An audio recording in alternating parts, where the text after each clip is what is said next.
بسم اللہ الرحمن الرحیم۔ اللہ تبارک و تعالیٰ کے پاکیزہ نام سے آغاز کرتے ہیں جو بہت مہربان نہایت رحم والا ہے۔ الحمدللہ 48ویں حدیث پر کلام چل رہا تھا اور اس کو حدیث جبرائیل کہتے ہیں، کیونکہ حضرت جبرائیل علیہ السلام انسانی شکل میں نبی کریم صلی اللہ علیہ وسلم کی خدمت میں حاضر ہوئے تھے اور آپ نے کچھ کویسچنز کیے تھے، اور نبی کریم صلی اللہ علیہ وسلم نے ان کی آمد کے مقصد کو خود آخر میں ظاہر فرمایا کہ یہ جبرائیل تھے، تمہیں تمہارا دین سکھانے آئے تھے۔ اور اس حدیث میں جو ہم نے پڑھی تھی اس میں ہے کہ یہ لوگوں کو ان کا دین سکھانے آئے تھے۔ تو معلوم یہ ہوا کہ جبریل امین انسانی شکل میں اور یقیناً اللہ کے حکم سے آئے تھے، اور آپ نے علم سیکھنے سکھانے کا ایک اور طریقہ صحابہ کرام تک پہنچایا کہ اگر تمہیں کوئی چیز معلوم ہے لیکن تم یہ چاہتے ہو کہ دوسرے لوگوں تک بھی وہ معلومات پہنچ جائے، تو اس کا ایک طریقہ اور ذریعہ یہ ہے کہ کسی صاحب علم شخصیت سے جو ان لوگوں کے درمیان موجود ہو وہی کویسچن کر لیں۔ جب وہ جواب دیں گے تو جو معلومات آپ کو حاصل ہیں وہ دوسروں تک بھی پہنچ جائیں گے۔ اب جبریل امین نے جو کویسچنز کیے تھے اس پہ کلام کر لیتے ہیں۔ آپ نے پہلا کویسچن کیا تھا کہ مل ایمان، ایمان کیا ہے؟ اس پہ کلام ہو چکا ہے کہ ایمان اصل میں یقین کا نام ہے، ایک قلبی کیفیت کو ایمان کہتے ہیں، یعنی نبی کریم صلی اللہ علیہ وسلم اللہ تبارک و تعالیٰ کی جانب سے جو کچھ لے کر آئے اس کے حق اور سچ ہونے کے یقین کو ایمان کہا جاتا ہے۔ یہاں پہ نبی کریم صلی اللہ علیہ وسلم نے جواب یہ دیا کہ ان چیزوں پر یقین اگر حاصل ہے تو اس کو ایمان سے تعبیر کر دیا جائے گا۔ پہلا فرق فرمایا کہ تم اللہ تعالیٰ پر ایمان لاؤ، اس کے فرشتوں پر، اس کی ملاقات، اس کے رسول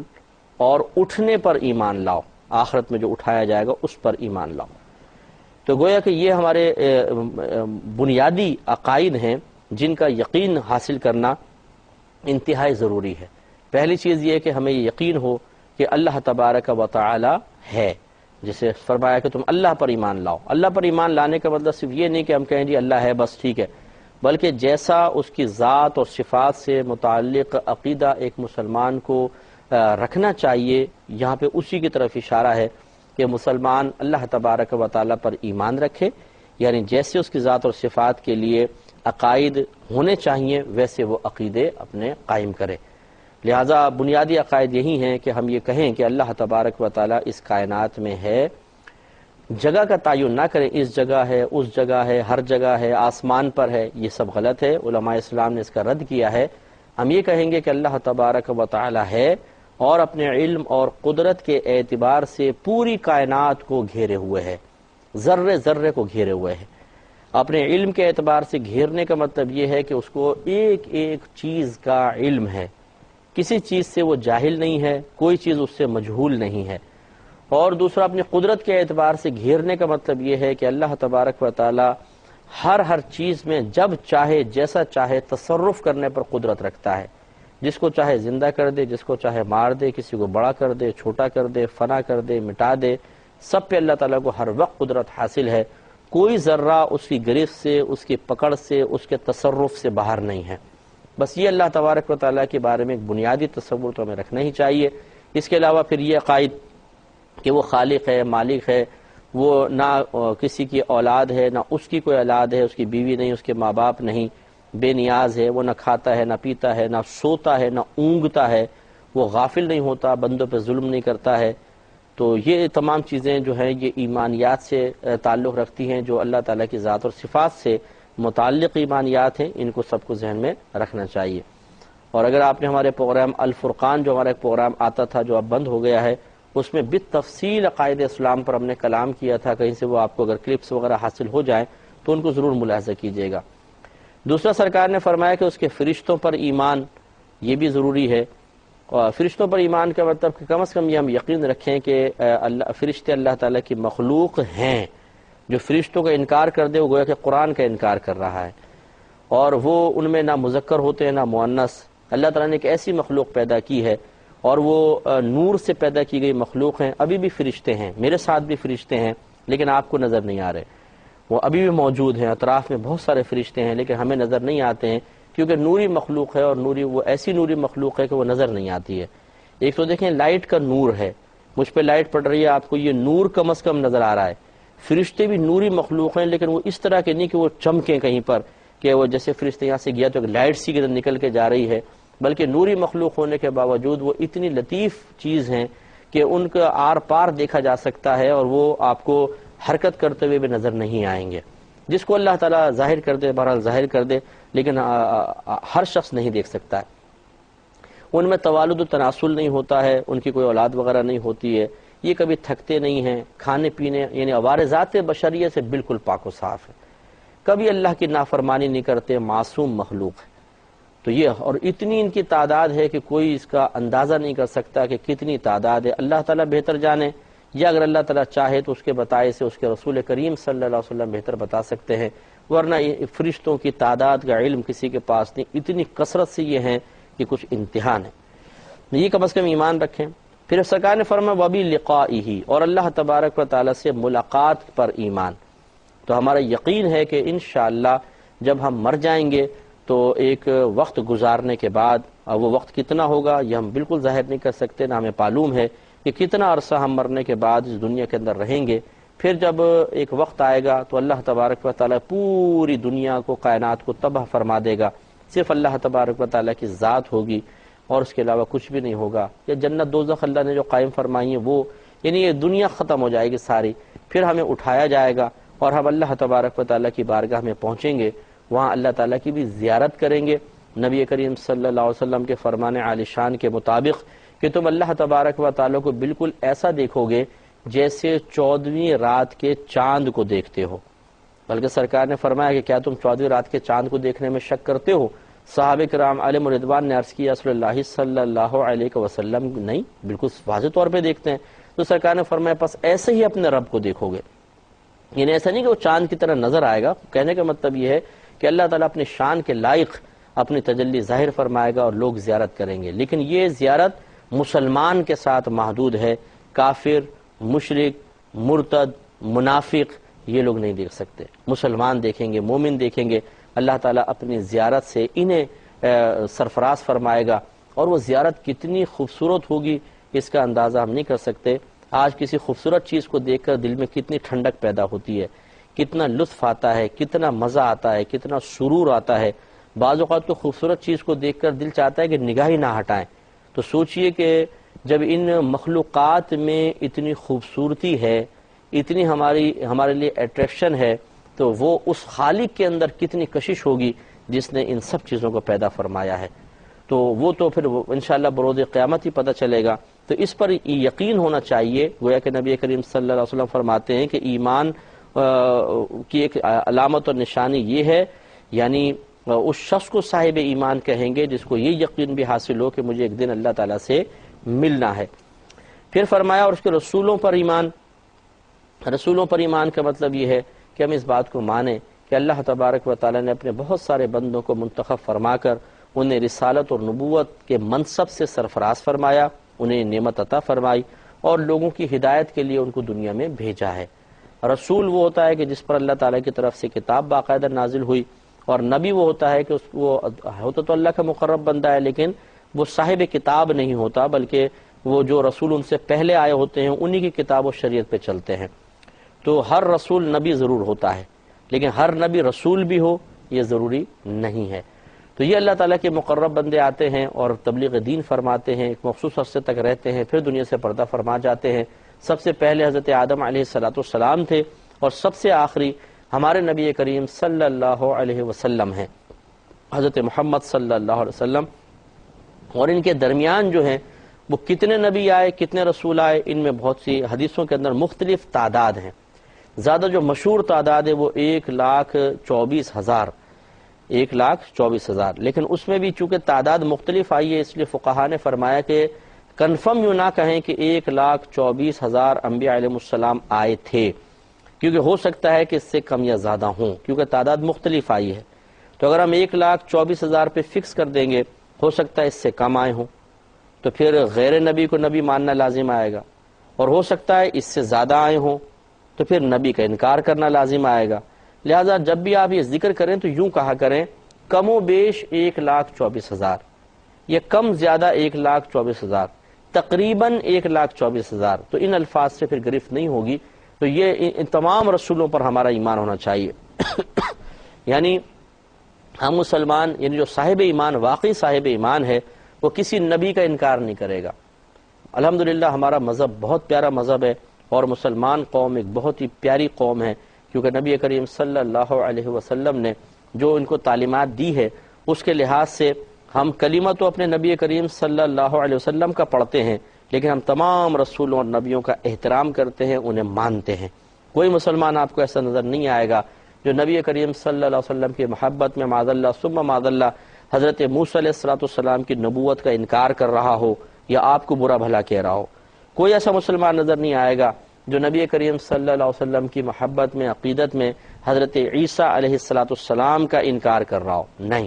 ہم ہر نبی کو مانتے ہیں، جتنے بھی نبی ہیں جن کے بارے میں ہمیں معلومات ہیں، جیسے قرآن نے بتایا، حدیث نے بتایا، اور جن کو ہم نہیں جانتے۔ تعداد تو آ گئی لیکن ہمیں سب کے نام تو پتہ ہی نہیں ہے، کسی کو بھی نہیں پتا، اللہ تعالیٰ کے رسول بہتر جانتے ہیں۔ تو عوام میں سے تو کیونکہ ظاہر ہی نہیں ہوا تو ہمیں کیا پتا وہ ان کے نام کیا کیا ہیں، لیکن کم از کم تعداد کے اعتبار سے تو ہم یہ کہتے ہیں نا کہ جتنے بھی نبی اور رسول آئے کم و بیش 1,24,000 سب پر ہمارا ایمان ہے، ہم یقین رکھتے ہیں کہ وہ اللہ کے رسول اور نبی ہیں، اور ہم کسی کی گستاخی نہیں کرتے، کسی کو حقیر و کمتر نہیں سمجھتے، سب ہمارے سروں کے تاج ہیں۔ ہاں یہ ضرور ہم مانتے ہیں کہ اللہ تعالیٰ نے خود قرآن عظیم میں ارشاد فرمایا کہ یہ رسول ہیں، اللہ تعالیٰ نے ان میں سے بعض کو بعض پر فضیلت عطا فرمائی ہے، اور اسی طرح نبی کریم صلی اللہ علیہ وسلم نے ارشاد فرمایا کہ انا سید الاولین والآخرین، میں پہلے والوں کو بھی سردار ہوں، بعد میں آنے والوں کو بھی سردار ہوں۔ تو گویا کہ سب سے افضل ترین نبی جو ہیں وہ ہمارے نبی کریم صلی اللہ علیہ وسلم ہیں، یہ ضرور ہے، لیکن دوسروں کا مفضول ہونا ذکر کرتے ہوئے ہم خدا نہ خواستہ ان کے لیے کوئی توہین یا تحقیر کے الفاظ ادا نہیں کرتے ہیں۔ سب ہمارے سر آنکھوں پر، کوئی امتی چاہے کسی بھی امت میں ہو کسی بھی نبی سے آگے نہیں بڑھ سکتا۔ ہمارے یہ مسلمہ اصول ہے، علماء اسلام اس پر متفق ہیں، اگر کوئی کسی غیر نبی کو نبی سے افضل مانے وہ دائرہ اسلام سے خارج ہو جائے گا۔ تو امید ہے کہ آپ سمجھ گئے ہوں گے جو اسلام کو جاننا چاہتے ہیں کہ ہمارا مذہب اسلام کتنا خوبصورت مذہب ہے کہ ہر ایک کا ادب، احترام اور تعظیم سکھاتا ہے۔ اور سرکار نے فرمایا کہ تؤمنا بالبعث، اور تم اس بات پر بھی ایمان رکھو کہ اللہ تعالی ہمیں اٹھائے گا۔ ایک اللہ کی ملاقات پہلے ذکر فرمایا، پھر اٹھانے کا، تو اس کا بیان بھی حدیثوں کے اندر آیا اور قرآن کے اندر بھی ذکر ہے، لیکن حدیثوں میں تفصیل کے ساتھ ہے کہ جب سب لوگ مر جائیں گے، پوری دنیا یعنی جب آخری معاملہ ہوگا، دنیا کا اینڈ ہونے لگے گا، تو اس وقت پھر اللہ تبارک و تعالی بچوں کی پیدائش کو روک دے گا اور 40 سال تک کوئی اولاد نہیں ہوگی۔ تو جو سب سے اور پھر قیامت قائم ہوگی، تو جو سب سے چھوٹی عمر کا شخص ہوگا جب قیامت قائم ہوگی وہ 40 سال کا ہوگا، سب سے چھوٹی عمر والا، بڑی عمریں پہ اور بھی ہو سکتی ہیں۔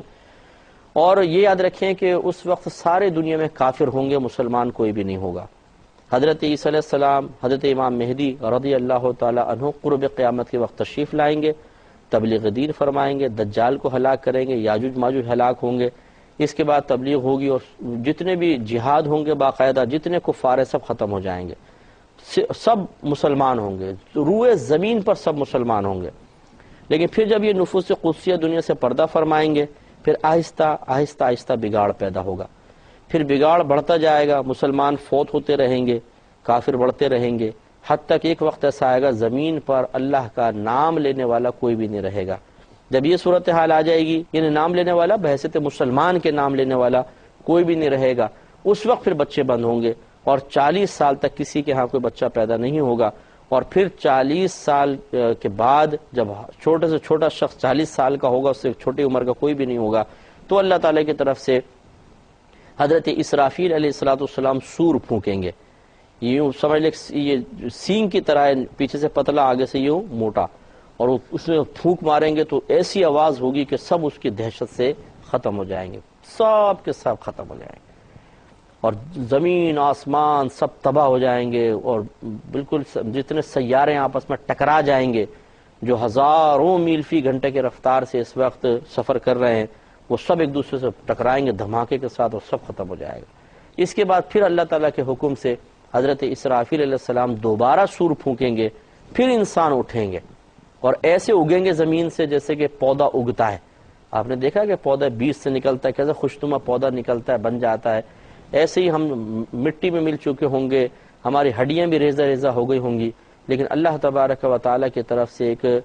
قدرت عظیمہ کا اظہار ہوگا، جو منظر دیکھنے سے تعلق رکھتا ہوگا کہ زمین مٹی کے اندر سے ایک دم یوں جڑے گی، مٹیاں کہیں سے آئیں گی، ایک انسان کا جو کچھ جسم کے اعضاء ہیں، اور یہ پاؤں بنا، گھٹنے بنے، پھر یہ جسم بنا، کھڑا ہو جائے گا آدمی۔ اس طرح ہزاروں لوگ، کوئی یہاں سے اٹھ رہا ہے، کوئی وہاں سے اٹھ رہا ہے، کوئی وہاں سے اٹھ رہا ہے، اور پھر سب کے سب ہم اللہ کی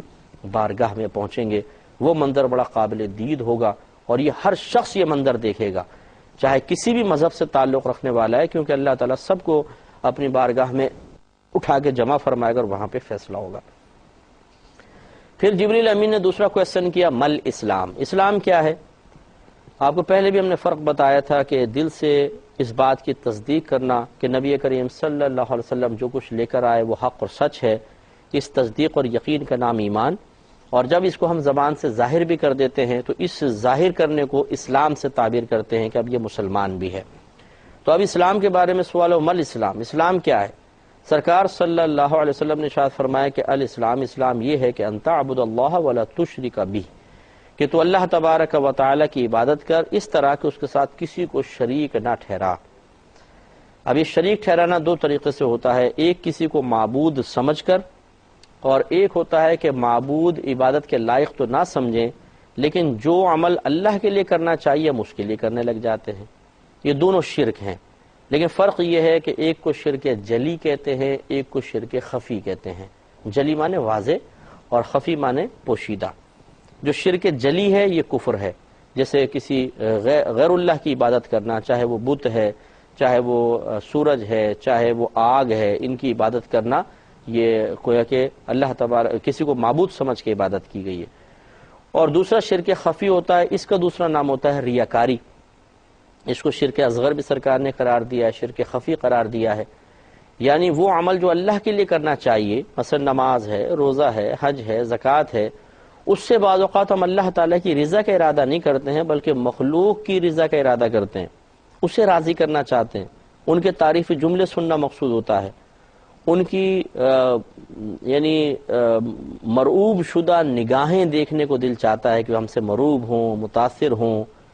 اور ہم بعض اوقات اپنے نیک اعمال کو کیش کر رہے ہوتے ہیں بے دردی کے ساتھ کسی ایک محفل میں، کسی ایک مجلس میں مرکزی حیثیت حاصل کرنے کے لیے۔ ہم اپنے کارنامے سناتے ہیں، بڑے بڑے کارنامے، جان بوجھ کر اپنے آپ کو ایسا شو کرتے ہیں، ایسا ظاہر کرتے ہیں جیسے بڑے متقی ہیں، پرہیزگار ہیں، بڑی نگاہیں جھکانے والے ہیں، ہر وقت ہونٹ ہل رہے ہیں جی، ہاتھ میں تسبیح ہے، جیسے تو بہت زیادہ اذکار الہیہ کرنے والے ہیں۔ ہمیں کسی کے بارے میں بدگمانی نہیں کرنی چاہیے، لیکن جو کر رہا ہے اسے غور کرنا چاہیے کہ اگر وہ اللہ کے لیے کر رہا ہے تو بہت اچھی بات ہے، لیکن اگر ہونٹ ہلانے سے مقصود یہ ہے کہ لوگ مجھے دیکھ کر یہ کہیں کہ یار یہ تو ہر وقت ذکر الہی کرتا رہتا ہے، اس لیے ہاتھ میں تسبیح پکڑی ہوئی ہے تاکہ لوگ کہ یار اس کے ہاتھ سے کبھی تسبیح ہٹی نہیں دیکھی، ہر وقت درود وغیرہ پڑھتا رہتا ہے، اگر یہ صرف لوگوں کو اس طرح تعجب میں مبتلا کرنا بھی مقصود ہوا تب بھی یہ ریاکاری ہے کہ اس عمل سے فقط اللہ تعالیٰ کی رضا کا ارادہ ہونا چاہیے تھا، لیکن ہم نہیں کرتے ہیں۔ اس کو نبی کریم صلی اللہ علیہ وسلم نے شرک خفی سے تعبیر فرمایا۔ تو اسلام یہ ہے کہ ہم کسی کو اللہ تعالیٰ کی عبادت میں شریک نہ ٹھہرائیں، یہاں پر شرک جلی مراد ہے، شرک خفی مراد نہیں ہے۔ دوسرا کہ تم نماز قائم کرو، یہ بھی اسلام، یعنی یہ اسلام ہے۔ اسلام کا مطلب اسلام ظاہر کا نام ہے۔ ایک تو زبان سے کلمہ پڑھ لینا، یہ اسلام کی سب سے بڑی ظاہری علامت ہے اور ہم اسے مسلمان کہیں گے۔ اگر کوئی کلمہ نہیں پڑھتا، مثال کے طور پہ آپ کسی محلے میں گئے، اب وہاں کچھ لوگ رہتے ہیں، اب آپ نے فیصلہ کرنا ہے کہ ان میں کون مسلمان ہے کون کافر، تو ایک تو یہ ہے کہ آپ کویسچن کر لیں مسلمانوں کافر وہ خود بتا دیں، یا وہ کلمہ پڑھ دیں آپ کے سامنے، یا پھر آپ ان کے ظاہری اعمال سے اندازہ کریں گے۔ تو اگر ایک آدمی نمازیں پڑھتا ہے، مسجد میں جا رہا ہے، چاہے آپ کے سامنے کبھی اقرار نہ کرے، کلمہ نہ پڑھے، آپ کہیں گے یہ مسلمان ہے، کیونکہ آپ نے ایک ایسا عمل کرتے ہوئے دیکھا ہے جو اسلام کی بنیادی عبادات میں سے ہے، تو اس کو مسلمان کہہ سکتے ہیں۔ اس پہ مزید تبصرہ ہوگا، مزید کلام ہوگا نیکسٹ پروگرام میں۔ وآخر دعوانا ان الحمدللہ رب العالمین۔